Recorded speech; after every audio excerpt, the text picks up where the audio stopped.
போற்றி போற்றி போற்றி போற்றி போற்றி போற்றி போற்றி போற்றி மாயோன் புகழ் போற்றி போற்றி மாயோன் புகழ் போற்றி போற்றி போற்றுவோம் போற்றுவோம் போற்றுவோம் போற்றுவோம் முல்லை நிலை இறைவனை முல்லை நிலை இறைவனை போற்றுவோம் போற்றுவோம் போற்றுவோம் போற்றுவோம்.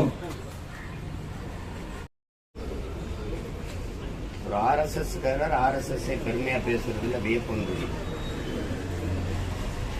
நாங்க பாக்குறது தங்கச்சி அண்ணனை பாருங்க,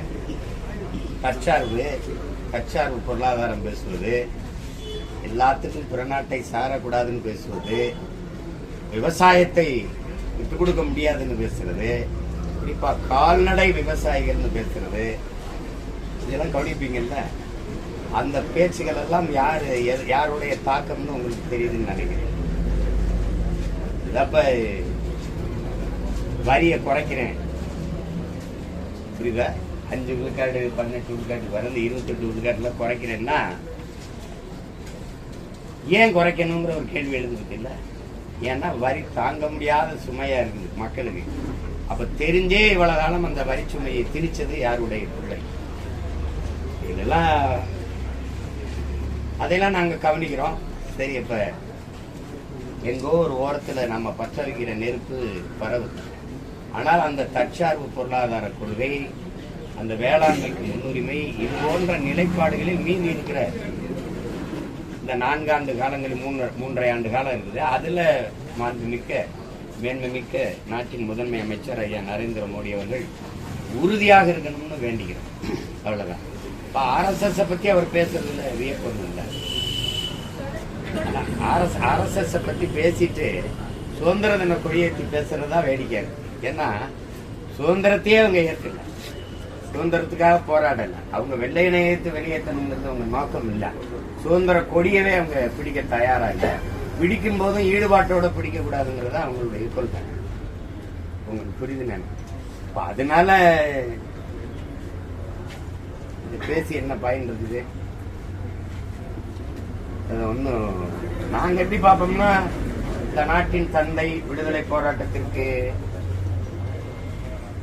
அரும்பாடாற்றிய பெருமகனார், தேச தந்தைங்கிறோம், தேச பிதாலாம் அப்படிலாம் ஒன்றும் குறிப்பில்லைங்கிறாங்க சிலர். எப்படி பார்த்தாலும் ஒரு மிகப்பெரிய தலைமை இந்த நாட்டின் அடையாளமாக இருக்கிறது. இந்திய நாட்டில் மட்டும் இல்லை, இந்திய நாட்டை விட்டு வெளியில எந்த நாட்டுக்கு போனாலும் இந்தியாவின் அடையாளம்னா காந்தியும் அண்ணல் அம்பேத்கர் தான். உங்களுக்கு தெரியும். அந்த காந்தியடிகளை சுட்டுக் கொன்ன ஆர்எஸ்எஸ் அந்த இயக்கத்தை தடை செஞ்சு வச்சு ஓராண்டு கூட அந்த தடையை நீக்கிக்கல. காந்தியை கொன்ன ஆர்எஸ்எஸ் இயக்கத்தை தடையை நீக்கின பெருமக்கள் ராஜீவ்காந்தியை கொண்டுட்டாங்கன்னு எங்கள் இயக்கத்தை நிற்பானா? அறிவார்ந்த தமிழ் சமூகத்திட்ட கேட்கிறேன். முதலாளிகளுக்கு உழைக்கும் மக்களை நீ கூலியா அனுப்பிட்டு தாரை வார்த்து கொடுத்துட்டு அந்த அமைப்பை, அது அதிமுகவுக்கும் மாற்றுக் கொள்கை இல்ல, திமுகவுக்கும் மாற்றுக் கொள்கை இல்ல. அவங்க 11 மண்டலத்தை கொடுத்தாங்க ஏற்கனவே அவங்க ஆட்சியில, மீதி இருக்கிறது கொடுத்தாங்க. ராம்கிங்கிற அந்த ஆந்திர மாநிலத்தினுடைய இந்த ஒய்எஸ்ஆர் காங்கிரசினுடைய பாராளுமன்ற உறுப்பினர், அவருக்கு தமிழ்நாட்டை சுத்தமா வச்சுக்கணும்னு எதுவும் வெங்கடாசலி கோயில்ல வேண்டுதலா தங்கச்சி ஒண்ணு இல்ல. அந்த முதலாளிக்கு கீழே நாங்க வேலை செய்ய போறோம். அவரு தன் கை காசை போட்டு எங்களுக்கு சம்பளம் கொடுப்பாரா, அரசு கொடுக்கிற காசுல இருந்து எங்களுக்கு கொடுப்பாரு? அரசு கொடுக்கிற காசை வாங்கி எனக்கு சம்பளம் கொடுக்குற நடுவுல ஒரு ஏஜென்ட் இருக்கு, ஒரு முகவர் இருக்கு. நீ என்ன வேலை பார்க்க? உனக்கு என்ன வேலை? அந்த வேலையை உன்னால செய்ய முடியாதுன்னா மாநகராட்சி எதுக்கு? அதுக்கு தேர்தல் எதுக்கு? ஊரக உள்ளாட்சிக்கு அதுக்கு ஒரு மேயர்னு ஒரு பொறுப்பு எதுக்கு? அதுக்கு ஒவ்வொரு பகுதிக்கும் மாமன்ற உறுப்பினர் எதுக்கு? அந்த காசு தண்ட செலவு தானே. இதுக்கு செலவழிக்கிற காசையை மக்களுக்கு சம்பளம் கொடுத்துடலாம். 30,000 பேர் வச்சுக்கிறோமா, ஒரு மாசம் 20,000 30,000 சம்பளம் கொடுத்துடலாம், 70 கோடிக்குள்ள முடிச்சிடலாம். ஆனா மாசத்துக்கு நீ 270 கோடி ஒதுக்குற. அதை வச்சு என்ன பண்ற? 5,000 கோடி வரி வருவாய் இருக்கு. அதுல அதை வச்சு என்ன பண்ற? மழை நீர் வழிந்து ஓடாது, கழிவு நீர் வெளியே வராது, எந்த சாலையும் சீரமைக்கப்படாது. இப்ப என்ன வேலைதான் மாநகராட்சி செய்யும்? இந்த வேலையை கொடுத்துட்டா சரி, நான் முதலாளிக்கு ராம்கிங்கிற நிறுவனத்துக்கு வேலை செய்ய போறேன். காலை சோறு நீ எப்படி போடுவ? யார் காசுல போடுற? காலை சோறு போடுறேன், மருத்துவ காப்பீடு 2 லட்சம் போடுறேன், செத்து போனா 10 லட்சம் கொடுக்குறேன். இது யார் காசுல கொடுப்ப? நான் வேலை செய்யறது முதலாளிக்கு, இவர் காலையில சோறு போடுவாரா? எங்களை சோத்துக்கு தமிழ் மக்களாவே இந்த கட்சிகள் வச்சிருக்கு பாருங்க. காலையில பள்ளிக்கூடத்துக்கு ஒரு முப்பாக்கு சோறு போடுவேன் மாணவர்களுக்கு, உங்களுக்கு சோறு போடுவேன் ஏண்டா சோத்துக்கு செத்த பேரெல்லாம் எங்களை ஆக்கி வச்சுக்கீங்க. எப்படி இருக்கு? காலையில நாங்க குப்பை அள்ளி கொட்டுறதுல இவர் சோறு போடுவார், எங்கேன்னு போய் நின்று சோறு சாப்பிட்டுக்கிட்டு இருக்கணும். இந்த காசு எந்த இதுல இருந்து கொடுப்ப? இவ்வளவு பணம் இவ்வளவு இருக்கிற நீ இந்த சலுகை அறிவிக்கிற நீ அவன் கேட்கறத கொடுத்துட வேண்டியதானே? தனியார் மயப்படுத்தாத எங்களை நிரந்தர பணியாக்கி அரசு பணியார வச்சுக்கிறேன்னு சொல்றதுல என்ன உனக்கு சிரமம்? என்ன சிரமம்? இப்ப இந்த அறிவிப்பு இருக்குல்ல, எப்ப செயல்பட தொடங்கும்? இந்த காலை சோறு, இந்த செத்தா 10 லட்சம், யாராவது செத்து பார்க்கணும் 10 லட்சம் கொடுக்குறானா இல்லையான்னு, அப்படிதானே நீங்க எடுத்துக்கிறதே. இப்போ இப்படி பாப்போம். முதல்ல கொடுத்த தேர்தல் நீங்க உங்க வாக்குறுதி வந்தால் பணி நிரந்தரம்னு, அந்த வாக்குறுதியை 4.5 ஆண்டுகளா நீங்க நிறைவேற்றாததுனால இப்ப இந்த போராட்டம் தீவிரம் எடுக்குது. அப்ப 4.5 ஆண்டுகளுக்கு முன்னாடி கொடுத்த வாக்குறுதியை நிறைவேற்றாத நீங்கள் இப்ப கொடுத்திருக்க வாக்குறுதி எப்ப நிறைவேற்றுவீங்க? தங்கச்சி, ஒருத்தன் தனி முதலாளி சம்பாதிக்கிறதுக்கு கள்ளச்சாராயம் காய்ச்சிறான், ஒருத்தன் கொழுப்படுத்து குடிச்சு சாகுறான். பல காலமா சாராயம் காய்ச்சி வித்த முதலாளி அவன் சம்பாதிச்சிருக்கான் கோடி கோடியா, இவன் குடிச்சு செத்துருக்கான். மக்கள் காசு எடுத்துக்கொண்டு நீங்க 10 லட்சம் கொடுக்குறீங்க. இதேதான் நீங்க ஒப்பிடணும். ஒரு முதலாளியின் லாபத்தை வைக்க நாம போய் உழைக்கணும், அரசு அவனுக்கு காசு கொடுத்துரும், டெண்டர் கொடுத்துரும், ஒப்பந்தம் கொடுத்துரும். ஒரு மாசத்துக்கு 270 கோடினா 10 மாசத்துக்கு 2700 கோடி. அது அப்படியே இந்த துப்புரவு பணிக்கு செலவுனா நவீன உபகரணங்கள், ஷூ சாக்ஸ், அது இது அப்படி எல்லாம் கொடுப்பான. தங்கச்சி, ஒரு கக்குஸ் கழுவ 350 ரூபா செலவழிச்ச நாடா பாத்திருக்கீங்களா? 350 ரூபா. எப்படி எப்படி இருக்கு பாருங்க.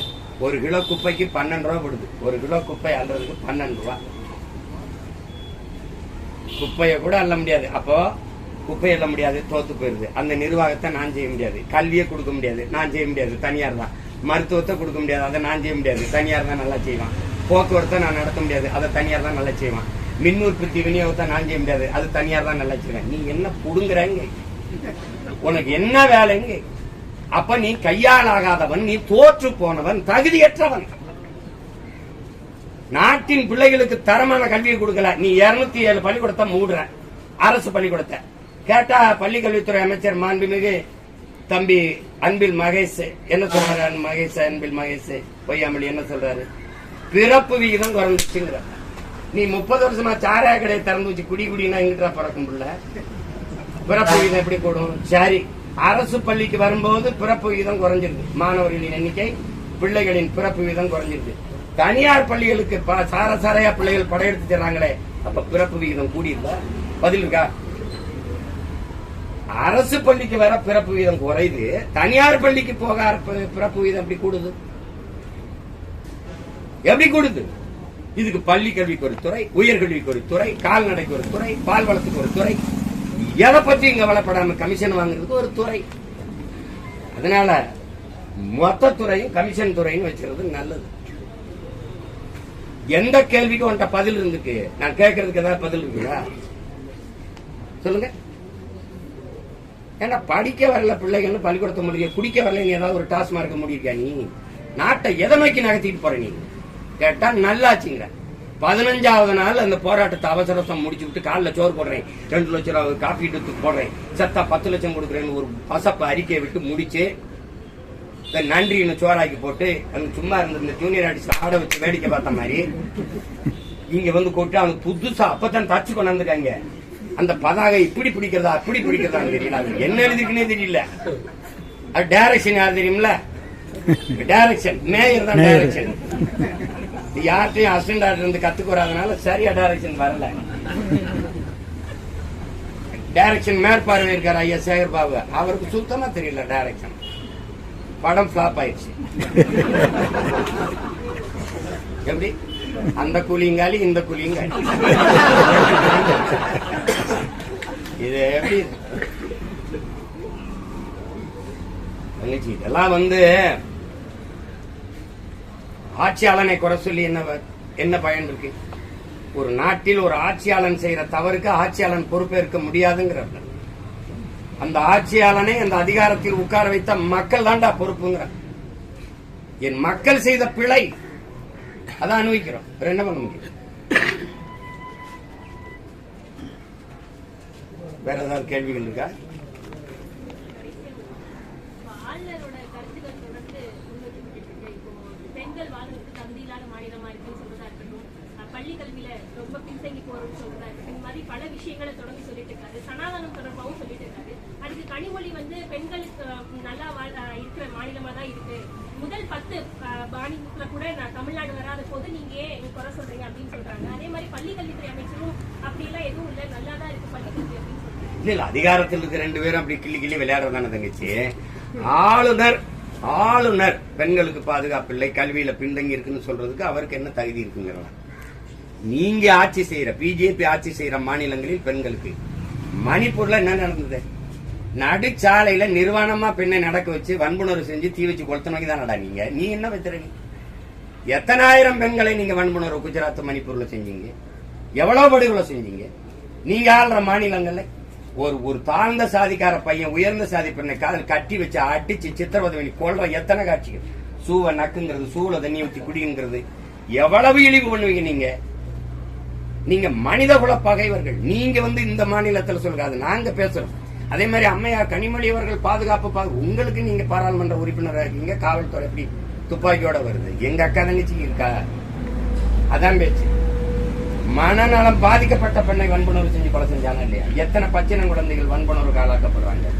எவ்வளவு பெண்கள், எத்தனை குறிப்பா வட இந்தியர்கள் எவ்வளவு படுகொலைகளை வன்புணர்வு கொலைகளை செய்யறாங்க? ஒரு நாள் உங்களுக்கு காணொலி, உங்களுக்கு தங்கச்சி உங்க அளவிலிருக்கு, பள்ளிக்கூடத்துக்கு போற பிள்ளைய ஒரு வட இந்தியர் தோல்ல தூக்கிட்டு போறான். இந்த நிலைமை வர்றதுக்கு முன்னாடி எச்சரிச்சுக்கிறீங்க நம்ம பிள்ளைங்க போடுறாங்க. அப்ப அந்த நிலைமையில நாடை வச்சுக்கிட்டு நல்லா தான் இருக்குன்னா எப்படி? இவங்க உதாரணம் சொல்றது எப்படி தெரியுமா? அதை பார், அந்த நாட்டை பார், இந்த மாநிலத்தை பார். ஏய் ஓட்டு உனக்கு அவன் போடலடா, ஓட்டு நாங்க போட்டுக்கலாம். இதுதானே முக்கியம். இங்க அந்த மாநிலத்தை பாருங்கள், இந்த மாநிலத்தை பாருங்கள். இங்க ஒருவர் குறை சொல்லி விளையாடுவாங்க, கவனத்தை திருப்புறது. இதுல நம்ம ஆர்.என். ரவி சொல்றாரா, அதை ஏற்போம்.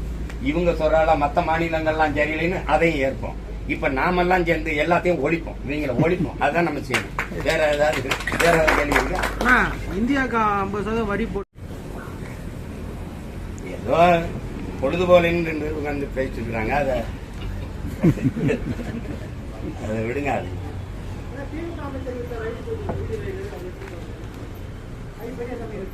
ஏற்கனவே போன ரைடு என்ன ஏதாவது சொல்லுங்க. ஏற்கனவே போன ரைடு என்னாச்சு சொல்லுங்க.